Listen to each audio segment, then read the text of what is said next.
Drafitra mandrakizay n'Andriamanitra. Drafitra mandrakizay n'Andriamanitra.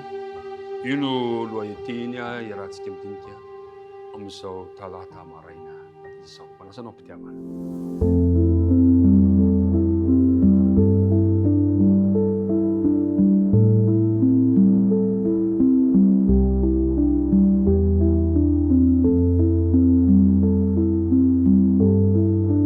Iarabahantsika rehetrarehetra indray natratra izao fotoana maraina izao, iaraka hanohy ny dinika soratra masina isika.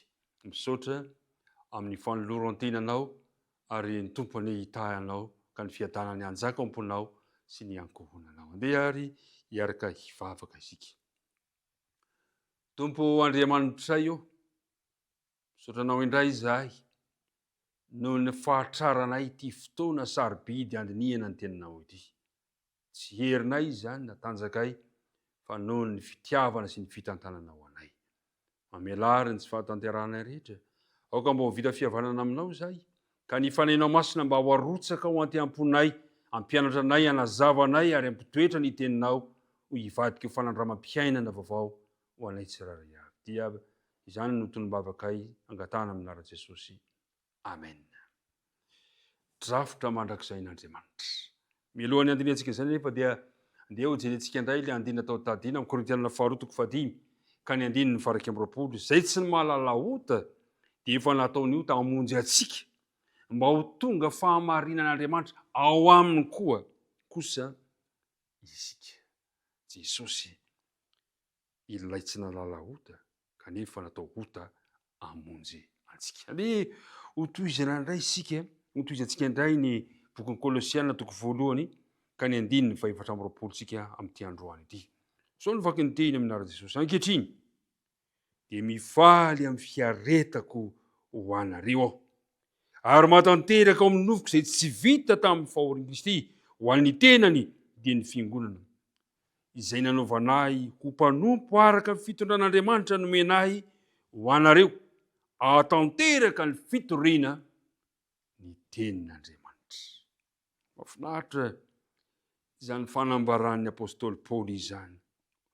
Tarihiny amin'ny fomba fihetsem-pony isika. Ankehitriny dia mifaly amin'ny faharetako ho anareo aho. Lazain'ny Paoly momba ny fiaretany fahorianany amin'ny Kristy, ny fananany fifaliana. Na dia fony izy gadra tany amin'ny trano tany Roma aza, ka nanoratany bokin'ny Kolosiana, dia azo antoka sy inona fa ny tsy fahafahan'ny asa fatra tamin'ny toerana samihafa ka ny tety tokantrano toro filazantsara tahaka nataony teo aloha, izay ny tena fahoriana lehibe indrindra teo amin'ny apôstôly Paoly.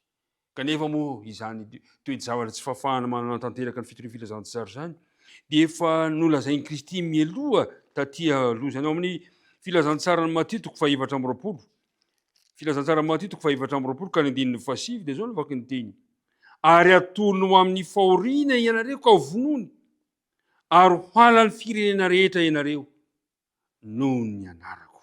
Ao amin'ny filazantsara ny Jaona 9:20, filazantsara ny Jaona 9:20 ka ny andininy 7:30 dia zao no fanambarany ten'Andriamanitra: izany teny izany no efa nolazaiko taminareo mba hanananareo fiadanana amiko. Aty amin'izao tontolo izao no ahitanareo fahoriana, nefa matokia izao efa narisy izao tontolo izao. Ry mpiara-midinika namana, efa nampitandreman'i Kristy fa ho an'izay mpanaridia azy dia hisy fahoriana, hisy faninjehana izay hiatramo. Kanefa zao koa nolazain'ny Paoly amin'ny Romana 9:9 ka ny andininy 20 manao hoe: fa ataoko fa ny fahoriana amin'izao andro ankehitriny izao dia tsy tokony hoarina amin'ny voninahitra izay aseho amintsika. Miatrika fahoriana ianao, miatrika fanenjehana, miatrika toe-javatra sarotra tahaka nazo an'i Paoly. Fa raha hoarina kosa amin'ilay voninahitra ho avy ozy izy, dia zao no lazainy hoe tsy azontsika hoarina amin'ny voninahitra ho avy izay aseho antsika ny fahoriana izay mahazo antsika ankehitriny izao. Zany hoe tokony ahery isika. Ary zay nahatonga ny Paoly hiteny hoe mifaly noho ny fiaretany fahoriana izy ankehitriny, mba ho tombotsoan'ny fiangonana izany. Tao amponja i Paoly. Nefa ny tenin'Andriamanitra tsy mba voafatotra. Mahafinaritra ny mandinga zany atanteraka teto amin'ny tinoson-drazantsika ity. Izany toe-javatra izany na dia atao hoe na dia nisy aza ny fanenjehana ny filazantsara teto amin'ny tinoson-drazantsika ity, dia tsy voafatotra, tsy nety levona ny tenin'Andriamanitra. Hoy izy hoe, hoy Paoly amin'ny Timoty 2:2-5, izay iaretako fahoriana hatramin'ny fatorana aza, ohatra ny mpanao ratsy, nefa ny tenin'Andriamanitra dia tsy mba voafatotra. Nandrehitra ny fotoana voafatotra amin'ny Paoly tokoa mantsy no nahafahan'ny Paoly nanoratra ny bokin'ny Filipianina, nanoratra ny bokin'ny Efesiana, ny Filemona, ny bokin'ny Titosy, ny bokin'ny Timoty. Afaka natanteraka ny asan'Andriamanitra izy, na dia voafatotra sy voaponja aza. Ry mpiara-midinika namana, inona moa no nikendren'ny Paoly tao anatin'izany toe-javatra izany?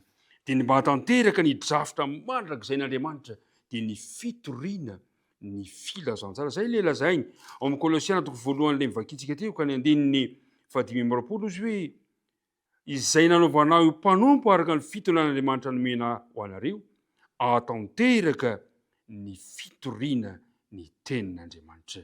Ny drafitra mandrakizay n'Andriamanitra ry mpiara-midinika namana dia ny atonga ny tenin'Andriamanitra ho amin'ny olona rehetra, ary nanomana ho amin'izany ho drafim-panavotana ho an'ny olona Andriamanitra. Ka ny fitoriana filazantsara dia natao tanteraka, anatanteraka ny famonjena ny tsirairay avy. Amin'ity androany ity ary, iriko mba ho tanteraka aminao ihany koa io drafitra mandrakizay an'Andriamanitra io. Dia ny tenin'Andriamanitra tonga ao an-tokantranonao, ny tenin'Andriamanitra izay tonga mipiarabelona aminao, ny tenin'Andriamanitra izay isika ihany koa miara-miasa amin'Andriamanitra manaparitaka izany amin'ny toerana maro samihafa. Koa ivero ary ny fiainanao amin'ity andro ity. No ve manaiky atanteran'Andriamanitra ilay drafitra mandrakizay ve ny fiainanao, dia ny fitoriana ny tenin'Andriamanitra. Ny tompony ombanao androany ka ho velona ao tokantranonao anie, izany tenin'Andriamanitra, ilay drafitra mandrakizay n'Andriamanitra izany. Dia re hiaraka hivavaka isika. Andriamanitra rainay eo, irinay mba ho velona sy mahery ao an-tokantranonay ny drafitra mandrakizainao Andriamanitra, dia ny fitoriana ny filazantsara. Aoka mba ho velona ao an-tokantranony tsirairay avy izany teninao izany. Hitondra soa, hitondra famelomelomana ary hitondra famonjena ho anay. Hitantana anay ianao amin'ity tontolo andro ity, tsy afoy, tsy asaraka anay. Tononona sy angatana ny vavaka amin'ny anaran'i Jesosy. Amen.